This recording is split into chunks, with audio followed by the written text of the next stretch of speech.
많이 공부하도록 하십시오. 10번이고 100번이고 읽다 보면 그 뜻을 헤아릴 수 있을까요? 네, 그렇게 계속 보고 읽고 계속 공부해 나가다 보면 어느 날 문득 활용관통할 때가 있을 겁니다. 스승님의 말씀처럼 정진하겠습니다.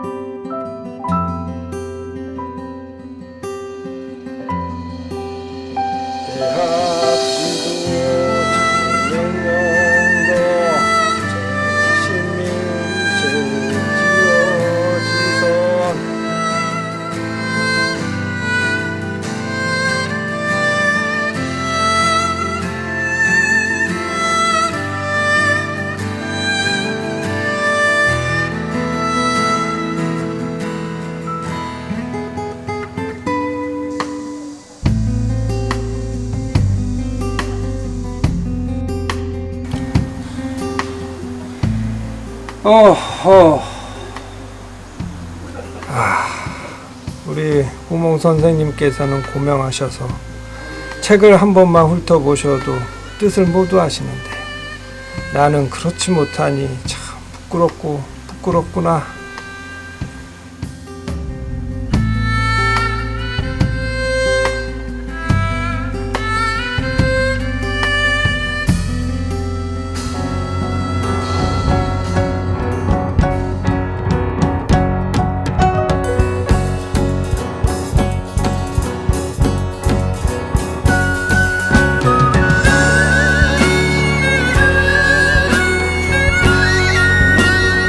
구봉 송익필 선생의 이제 교육 관계와 그분의 제자 교육에 관해서 살펴보도록 하겠습니다. 그래서 그 구봉 송익필 선생은 그 문인으로 이제 사계 김장생 선생을 이제 손꼽을 수 있습니다. 그래서 사계 김장생 선생이 이제 13살 때 구봉 선생에게 이제 교육을 받았다고 합니다. 그리고 사계 김장생 선생의 이제 제자인 신독제 김집 선생도 같이 교육을 받았다고 합니다. 그래서 이 두 분들의 어떤 저서를 보면 대표적으로 이제 어떤 학문의 핵심이 예학사상이잖아요. 그래서 구봉 송익필 선생이 조선 최초의 이제 어떤 그 예학서인 가래주서를 지었는데 거기로부터 어떤 그 선화가 되지 않았느냐 하는 생각이 듭니다. 그리고 그 제자로는 수몽 정엽 선생이 있고 약봉 서성 선생님이 있습니다. 그리고 또 하나 이제 저희가 오늘 그 여기 동춘당에서 이제 이 그 유튜브를 찍는데 바로 동춘당 선생의 부친이신 청자와 송이창 선생님도 바로 구봉 송익필 선생의 제자이십니다. 이건 참 인연이 깊습니다. 예, 맞습니다. 예, 우리가 동춘당에서 참 이런 우리가 얘기를 하는 게 의미가 있군요. 예, 다른 데서 여러 군데 알아봤는데 그렇게 장소가 정해지지 않았는데 하루 저녁 사이에 여기로 정해진 것도 인연이 있어서 여기로 오지 않았나 하는 생각이 듭니다. 예, 그리고 이제 허주 김반 이제 그 사계 김장생 선생의 셋째 아들이죠. 김반과 그 다음 북저 김류 선생, 그리고 동곽 강찬 선생, 그리고 지강 유순익 선생, 그리고 죽서 심종직 선생도 있습니다.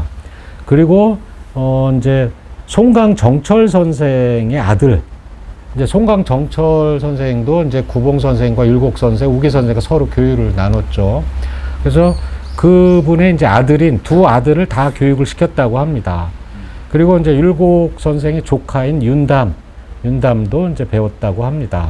그래서 이러한 분들이 예학과 도학 이제 이러한 쪽으로 크게 이제 성공을 하셨다고 합니다. 이 중에서 아까 그 이제 일화를 한번 재미있는 일화를 이제 말씀드려 보도록 하겠습니다. 첫 번째는 이제 사계 선생이 구봉 선생에게 이제 13살 때 이제 와서 교육을 받는데 되게 가난했다고 합니다. 그래가지고 소금밥만 줬다고 해요. 그래서 엄청 이제 그 대감집 아들이었는데 이제 사기 김장생 선생은 황강 김계희 선생이 이제 그때 당시에 관직도 높으셨고 그 다음에 태어난 것도 지금 현재 그 정릉에 있는 서울 황화방이라고 하는 그 경복궁 옆에 거기서 태어나셨습니다. 이제 그렇게 이제 어떻게 보면 요즘 말로 부잣집 그 대감댁의 도련님이죠.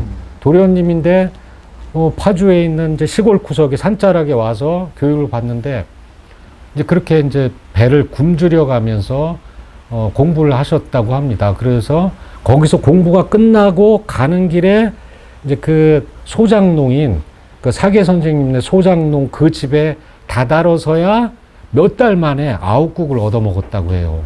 그래 그때 처음으로 국을 먹었다. 이런 이제 사료에 나옵니다. 그래서 어렵게 공부를 하셨던 것 같습니다. 그리고 구봉 선생의 교육 방법이 좀 특이한 점이 있습니다. 뭐냐면 구봉 선생은 너무 뛰어나셔가지고 그 책을 한번 쓱 읽으면 다 이해를 하셨대요. 그래서 자세히 설명을 안 했다고 합니다. 제자들한테도. 그래서 쭉 읽어주고 여기에 대해서 의문 나는 점만 질문을 해라. 그러면 사계 선생을 비롯해서 여러 제자들이 몇 날 며칠을 읽고 또 읽고 읽고 또 읽고 생각하고 하다가 마침내 이제 딱 막히는 부분만 이제 질문을 딱 하면 그걸 탁탁탁탁 이렇게 찍어서 쫙 설명을 해 주셨다고 합니다. 그 이외에는 전혀 설명을 안 하셨다고 해요. 그래서 이제 아마 이게 논어에 나오는 공자님 말씀 같아요. 옛날 교육법이 한 귀퉁이를 들어주면 나머지 세 귀퉁이를 이제 배우는 사람이 생각을 해서 깨우쳐야 된다. 그렇지 않으면 개발을 시켜주지 않는다. 이런 문구가 있거든요. 아마 그런 교육법이었던 것 같습니다. 자, 구봉 선생과 사계 선생의 어떤 그 교육에 대한 일화를 한번 살펴봤는데, 이제 두 번째는 이제 그 흥미로운 점은 뭐냐면 송강 정철 선생도 두 아들을 구봉 선생에게 이제 교육을 맡겼습니다.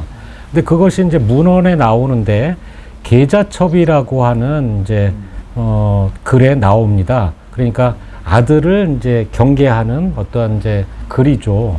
거기에 정기명, 정홍명 이 두 아들에게 이제 하신 말씀이 뭐냐면 내가 그 너희들을 이제 두 아들을 구봉 송익필에게 교육을 맡기는 이유가 있다. 그것은 송구봉이 반드시 근사록으로서 배우도록 권하는 것이 어찌 우연한 일이겠느냐.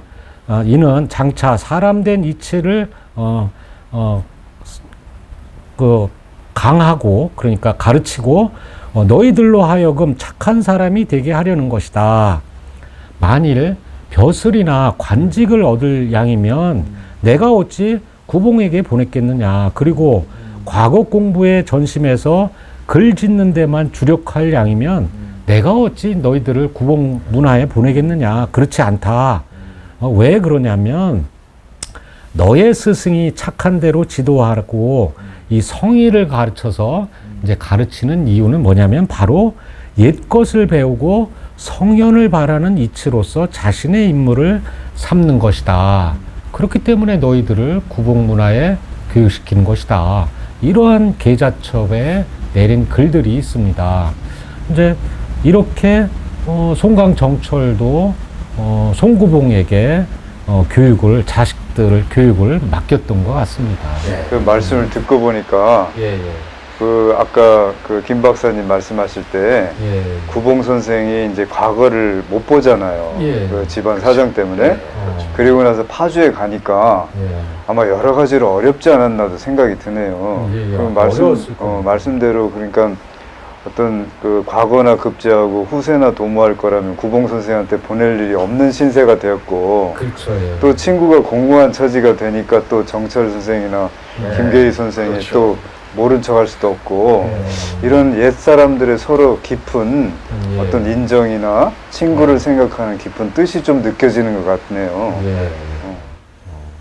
그리고 저는 여기서 이제 제가 하나 짚어볼 것은 이 구봉 선생님의 그 교육자로서의 의상, 이 문제를 한번 좀 우리가 지적하고 싶어요.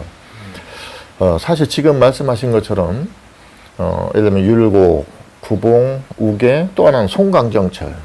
사실 송강도 아주 마약한 네 분이 친구란 말이에요. 송강이. 근데 지금 보면은 김계희 선생도 당신 아들 김장생을 구봉 선생한테 맡겼고, 그 다음에 이제 지금 송강정철도 두 아들을 구봉한테 맡겨요. 예? 그러고 이제 우리가 참 주목해야 될 것이 송시열, 우암 송시열 선생의 글 속에 뭐가 나오냐면, 이게 이제 누구한테 들은 거냐면은 동춘당과 아버지 송이창 선생한테 들은 얘기예요. 전에 들은 얘기예요. 무슨 얘기냐면은, 너희들이 사계 김장생 선생의 학문에 그 빗장을 열어준 분이 누구 줄 아느냐? 사실은 구봉 선생이다. 이 얘기가 나옵니다. 동춘당 선생이 말씀하셨어요. 동춘 선생님이죠. 그 거기에 이제 아버지한테 들은 거예요. 응? 아버지한테. 아버지가 이제 구봉 선생 제자니까. 그럼 우리는 일반적으로 사계 김장생 선생의 스승이 누구냐? 그럼 우리는 거의 누구라고 그래요? 율곡이라고 하죠. 그래서 우리는 오늘날 기호학파 그러면 기호학파, 기호여학하면 율곡, 그 다음에 사계 김장생 이런단 말이에요. 그래서 우리는 율곡 선생의 적통이 아주 사계 김장생이라고 본단 말이에요. 사실은 이 점에서 구봉 송교생은 억울한 거예요. 우리가 냉정하게 말하면 물론 율곡 선생한테도 배우고 구봉 선생한테 배웠겠지만은, 그러나 우리가 냉정하게 객관적으로 본다면 이런 점에서도 사실은 사계 김장생 선생의 그런 특히 예학적 학문, 그런 측면에서 볼 때 바로 구봉 선생의 그런 학문적 위상, 업적, 이런 점은 우리가 오늘날 재평가되지 않겠나, 그런 말씀을 드리고 싶습니다. 자, 두 분 교수님 말씀 아주 재미있게 잘 들었습니다. 자, 오늘은 여기서 마치도록 하겠습니다. 감사합니다.